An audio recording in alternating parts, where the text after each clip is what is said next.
আবহাওয়ার খবর জানতে চলে যাচ্ছে সহকর্মী শাহানুর সরকারের কাছে। শাহানুর, আজকের আবহাওয়া নিয়ে আপনার কাছে সর্বশেষ কি তথ্য আছে জানাবেন। ধন্যবাদ প্রেয়সী আপনাকে। দর্শক, এই মুহূর্তে আজকের আবহাওয়ার সর্বশেষ খবর জানাবো আপনাদেরকে। আজ 29 জুন 2026। আগামী 24 ঘন্টায় খুলনা বিভাগের কিছু কিছু জায়গায় এবং দেশের অন্যান্য বিভাগের অনেক জায়গায় অস্থায়ীভাবে দমকা হাওয়া সহ বৃষ্টি এবং বিদ্যুৎ চমকানো সহ বজ্র বৃষ্টি হতে পারে। সেই সাথে সারা দেশের কোথাও কোথাও মাঝারি ধরনের ভারী বৃষ্টিপাতের সম্ভাবনা রয়েছে। আবহাওয়া অধিদপ্তরের তথ্য অনুযায়ী আগামী 24 ঘন্টায় সারা দেশে দিনের তাপমাত্রা প্রায় অপরিবর্তিত এবং রাতের তাপমাত্রা সামান্য কমতে পারে। গত 24 ঘন্টায় দেশের সর্বোচ্চ তাপমাত্রা রাজশাহীতে রেকর্ড করা হয়েছিল 37.4 ডিগ্রি সেলসিয়াস। এই মুহূর্তে রাজধানী ঢাকা সহ দেশের বিশেষ কিছু অঞ্চলের তাপমাত্রার দিকে লক্ষ্য করলে দেখতে পাচ্ছি ঢাকার এই মুহূর্তের গড় তাপমাত্রা রয়েছে 29 ডিগ্রি সেলসিয়াস।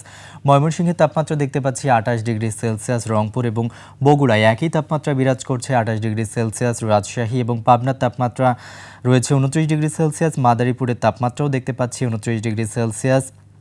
যশোর এবং বরগুনাতেও কিন্তু একই তাপমাত্রা বিরাজ করছে 29 ডিগ্রি সেলসিয়াস। কুমিল্লার তাপমাত্রা রয়েছে 29 ডিগ্রি সেলসিয়াস এবং সবশেষ চট্টগ্রামের তাপমাত্রা দেখতে পাচ্ছি 28 ডিগ্রি সেলসিয়াস রয়েছে।